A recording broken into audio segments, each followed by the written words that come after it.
निलंग्यामध्ये कुणाची हवा आहे असं वाटतंय? संभाजी भैयाची हवा आहे. संभाजी भैयांचीच कसं काय? त्यांना बघण्याचा एक दृष्टिकोन वेगळा आहे. काँग्रेसमध्ये आणि बीजेपीमध्ये काय फरक आहे? काँग्रेसमध्ये बीजेपीमध्ये भरपूर फरक आहे मॅडम. आता मी स्वतः मुस्लिम समाजाचा आहे, पण मी संभाजी भैयासोबत आहे, कारण की विकास करायची क्षमता ही फक्त संभाजी भैयामध्ये आहे. कोण निवडून येणार आहे असं वाटतंय? 100ने 101% संभाजी भैया पाटील निवडून येणार. टक्कर देणारा कोणी नाही. संभाजी एकटेच आहेत, कुणी टक्कर देणार नाही त्यांना. नमस्कार, मी राजेश्वरी मोरे आणि आज आपण इथे निलंगा मतदार क्षेत्रामध्ये आहेत. तर माझ्यासोबत काही युवा आहेत, तर आज त्यांना आपण विचारायचं आहे. नमस्कार. नमस्कार. ते निलंग्यामध्ये कुणाची हवा आहे असं वाटतंय? संभाजी भैयाची हवा आहे. संभाजी भैयांचीच कसं काय? त्यांना बघण्याचा एक दृष्टिकोन वेगळा आहे. सर्वसमावेशक नेता आहेत आणि प्रत्येकांसाठी न्याय देणारा व्यक्ती आहे. आणि हा तो आमच्या निलंग्याचा स्वाभिमान आणि अस्मितेचा प्रश्न आहे आणि आम्ही भैयालाच निवडून आणणार ही आमची भूमिका आम्ही ठाम ठेवलेली आहे. एक मी निलंगेकर किंवा मी तालुक्याचा व्यक्ती म्हणून भैयाला निवडून आणायचं हे आमचं ध्येय आणि स्वप्न आहे. काँग्रेसमध्ये आणि बीजेपीमध्ये काय फरक जाणवतो तुम्हाला? एकंदरीत भाजपाकडं भारताला बघण्याचं एक विजन आहे. देशाचं आणि राष्ट्राचा विचार करणारा पक्ष म्हणजे भाजप आहे. त्यात सर्व समाजाचे लोक आले आणि ही जी योजना प्रत्येक योजना ही सर्वसमावेशक आणि सर्व समाजाला जाणारी योजना पोहोचवण्यामध्ये हे भाजप यशस्वी ठरलेलं आहे. आणि जनधन योजनेअंतर्गत सर्वांच्या अकाउंटकडून त्यांनी आत्ता जी योजनेतून पैसे येत आहेत ते डायरेक्ट त्यांनी केलेल्या योजनेचा फायदा आता डायरेक्ट 1 रुपये न कट होता अकाउंटवर पडत आहेत. आणि ही जी योजना आहे जी आता आपली काय म्हणतात की बऱ्याच काही योजना आहेत ते यशस्वीरित्या भाजप सरकारने पार पाडलेले आहेत.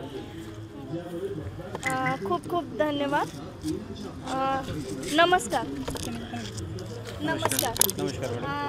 कुणाची हवा आहे असं वाटतं? हवा तर फक्त संभाजी भैयाचीच आहे. सर्वकडं तिन्ही तालुके म्हणजे पूर्ण निलंगा विधानसभा फक्त संभाजी भैयाची हवा आहे. बाकी असं काही कुणाची हवा आहे असं काही वाटत नाही. हो. काँग्रेसमध्ये आणि बीजेपीमध्ये काय फरक आहे? काँग्रेसमध्ये बीजेपीमध्ये भरपूर फरक आहे मॅडम. आता मी स्वतः मुस्लिम समाजाचा आहे, पण मी संभाजी भैयासोबत आहे, कारण की विकास करायची क्षमता ही फक्त संभाजी भैयामध्ये आहे. आता आमच्या मुस्लिम समाजाच्या याच्यामध्ये निलंग्याला शादीखाना करून दिले. नंतर म्हटलं तर निलंग्यामध्ये दादा पीर दर्ग्याला निधी दिले. पीर बादशाह दर्ग्याला जवळपास भैयांनी 2,05,00,000 रुपये असं निधी दिलेत. असं विकास करायची क्षमता आहे फक्त संभाजी भैयाजवळ. त्यामुळं काँग्रेसमध्ये आणि बीजेपीमध्ये ही फरक आहे मॅडम. खूप खूप धन्यवाद. कोण बोलणार? नमस्कार.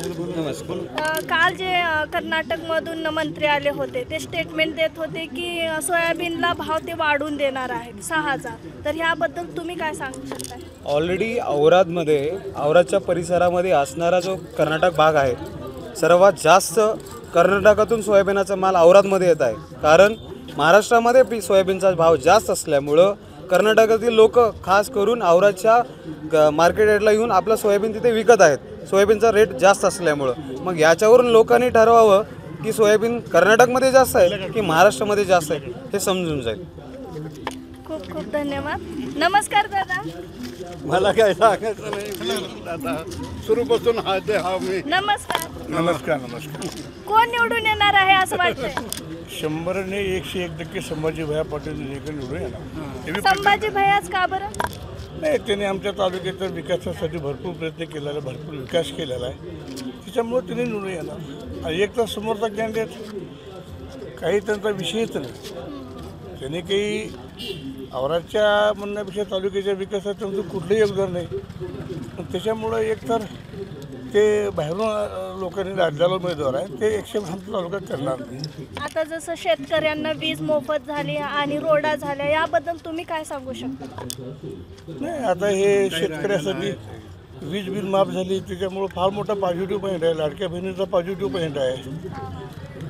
पुन्हा काय म्हणलं तुम्ही दुसरा प्रश्न काय म्हणलं? संभाजी भैयांना टक्कर देणारा कोणता नेता आहे का? टक्कर देणारा कोणी नाही. संभाजी एकटेच आहेत, कुणी टक्कर देणार नाही त्यांना. हे बघा, शेतकऱ्यांना 0% बिलं आली. पुढचे 5 वर्ष वीज बिल माफ झालं. महिलांना 50% मोफत एस टीमध्ये मिळाले, 1500 रुपये मिळाले. याच्यापेक्षा काय विकास पाहिजे मला सांगा. आणि मुलींना शिक्षण फ्री आहे सर्वात महत्त्वाचं. आणि याच्यानंतर निवडून आल्यानंतर 2100 रुपये महिना करणार आहेत महिलांना. आणि जे पगारी होत्या त्या लोकांना 2000 रुपये करणार आहेत. ह्याच्या पलीकडे काय पाहिजे. सर्वसामान्य लोकांना काय लागते, छोट्या छोट्या गरजा पूर्ण होतात. काँग्रेसमध्ये आणि BJP मध्ये काय फरक जाणवतो तुम्हाला? फरक हा आहे की देश प्रथम, बरोबर आहे. देशाला अगर कुणी प्राधान्य दिलं असेल तर BJPनं. आता सांगतात की लोक असं म्हणतात की BJPच्या काळामध्ये महागाई वाढली आहे, याबद्दल तुम्ही काय सांगू शकता? कुठं महागाई वाढली सांगा. कुठं महागाई वाढली, कुठं महागाई वाढली मला सांगा. फक्त हे उलट्या बॉम्ब आहेत चोरांच्या. खूप खूप धन्यवाद. नमस्कार दादा. बोला बोला. कोण निवडून येणार आहे? आम्ही संभाजीकडे जाऊ, संभाजीचाच प्रश्न करतात. ते सुरूपासून तिथंच आहोत. त्यांच्याच सेवा. का बरं, काय केले त्याने? हां, काय सगळे केले चांगले विकासाचं केले. वाटतंय? आम्हाला पगारीन घेऊन दिले, नोकऱ्याचे गरीब लोकाला सगळं आम्हाला पगारी केले. त्याच्यासाठी आम्ही त्यांच्या संघात राहतो. काँग्रेसमध्ये आणि BJP मध्ये काय फरक आहे? काँग्रेसमध्ये काँग्रेस पहिले जर भ्रष्टाचार केलं म्हणून हे केलेलं आहे, तेव्हा यांच्यापाशी आलो तर इकडंच हवं. मी दुसरं काही सांगत नाही करत नाही. जे आहे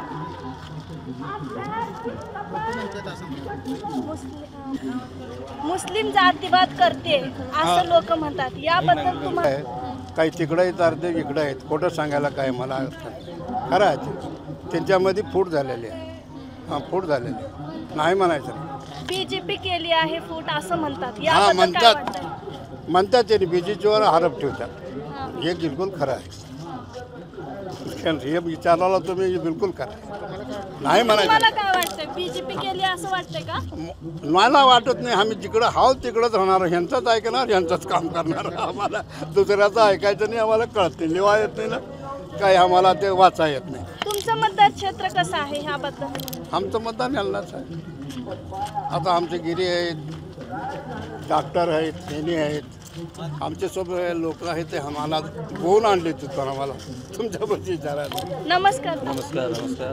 ह्या वेळेस कोण निवडून येणार असं वाटतं? माननीय आमदार संभाजीराव पाटील निलंगेकर हे बहुमता निवडून येणार. संभाजी भैयाच का बरं? संभाजीबायांनी फक्त राजकारण न करता विकास कामे तर केलीच आहेत. विकास कामाचा मी तर पाढा वाचलो तर बराच वेळ लागेल, पण त्याही पलीकडे जाऊन प्रत्येक जाती धर्मासाठी 18 पगड जातीसाठी त्यांनी राजकारणाच्या पलीकडे जाऊन काम केलं आहे. त्यांच्यासोबत एक जिव्हाळ्याचं नातं, एक प्रेमाचं नातं निर्माण केलेलं आहे. काँग्रेसमध्ये आणि BJP मध्ये काय फरक जाणवतो? काँग्रेस हा फक्त जाहीरनामा करणारा पक्ष आहे, निवडणुकीमध्ये चुनावी जुमला करणारा पक्ष आहे. तर भारतीय जनता पार्टी जाहीरनामा काढणार आणि ते सत्यामध्ये उतरवणार, ग्राउंडला उतरवणार, जनतेसाठी काम करणार आणि बोले तसा चाले त्याची वंदावी पावले, याप्रमाणे भारतीय जनता पार्टीचं काम आहे. काल काँग्रेसचे मंत्री आले होते, सभा घेतले होते, तर ते स्टेटमेंट देत होते की सोयाबीनचे भाव वाढवणार असं. तर याबद्दल तुम्ही काय सांगू शकता? आणि सोयाबीनचे भाव वाढवणं हे त्यांच्याही हातातली गोष्ट नाही, हे त्यांनाही माहिती आहे. सोयाबीन हे आंतरराष्ट्रीय पीक आहे. आंतरराष्ट्रीयमध्ये जे तेजीमध्ये जे चढ उतार होतात त्यावर सोयाबीनचा भाव अवलंबून आहे. एका सोयाबीनकडे शेतकऱ्याचं लक्ष वेधून तुम्ही सरकारची म्हणजे नामुष्की करतात, पण इतर पिकाकडे शेतकऱ्यांनी लक्ष दिलं पाहिजे. जसं मूग, उडीद, त्याच्यानंतर तूर आहे, ऊस आहे, हे सर्व MSPच्या पुढे यांचे दर आहेत. आपण याच्याकडे बघितलं पाहिजे. शेतकऱ्यांसाठी आतापर्यंत कोणी विचार केला नव्हता की शेतकऱ्याला स्वाभिमानाचा, त्यांचा हक्काचा शेतकरी सन्मान योजना यांनी राबवली. पहिल्यांदा शेतकऱ्यासाठी लाईट बिलचा विषय असेल, लाईट बिल 0 करण्याचं काम या सरकारने केलं.